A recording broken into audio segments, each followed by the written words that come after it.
ఇప్పుడు ఒక ఇంపార్టెంట్ విషయం మీకు చెప్పడం జరుగుతుందండి. మనకి సెప్టెంబర్ 8, 2025 సంవత్సరం నుండి సెప్టెంబర్ 21 అదే మాసంలో 21వ తారీఖు అమావాస్య 2025 సంవత్సరం. ఈ రోజులన్నీ కూడా మనము మహాలయ పక్షాలు అంటాం. ప్రతి సంవత్సరం వస్తూ ఉంటాయి ఇలాగ. మహాలయ పక్షాలు అంటే మీరు ఏమైనా పితృకార్యాలు చెయ్యాలన్నా, పితృవులకి మోక్షం కలిగించాలన్నా ఈ రోజులన్నీ కూడా చాలా శుభప్రదంగా చెప్పబడింది.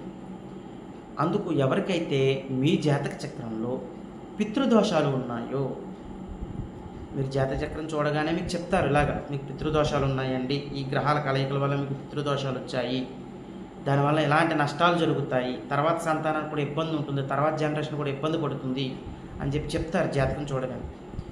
అలా అని మీకు ఏవైనా సందేహం ఉండి పితృదోషాలు ఉన్నట్లయితే మీరు ఈ మహాలయ పక్షాల్లో ఇది జీవితంలో ఒకసారి చేసుకోవాలండి. మీరు చేసేసుకున్నారు అంటే కనుక ఇంకా మీకు వర్తించదు. మేము చేసుకోలేదండి అనుకున్న వాళ్ళు మాత్రము మోక్షనారాయణ బలి అన్నది చేసుకోవాలి. ఏంటంటే అది మోక్షనారాయణ బలి ఈ రోజుల్లో చేయడం అన్నది చాలా విశేషం. మీకు ఈ మోక్షనారాయణ బలి గురించి ఏమైనా తెలియకపోయినా, ఏమైనా దాని గురించి ఏమైనా కావాలి ఇన్ఫర్మేషన్ అన్నా ఇక్కడ మమ్మల్ని సంప్రదిస్తే మేము దాని గురించి తెలియజేయడం జరుగుతుంది. అందుకని మోక్షనారాయణ బలి అనగానే ఎవరెవరినో పట్టుకుని మోసపోకండి. ఇది జీవితంలో ఒకసారి చేసుకోవాలండి. ఎక్కడ చెయ్యాలి, ఎలా చేసుకోవాలి అవన్నీ కూడా మేము మీకు చెప్పడం జరుగుతుంది. కాబట్టి మీకు పితృదోషాలు ఉన్నాయి, మీకు ఏం చేయాలో తెలియట్లేదు అన్నప్పుడు ఈ వీడియో మీకు ఉపయోగపడుతుందని చేయడం జరిగింది.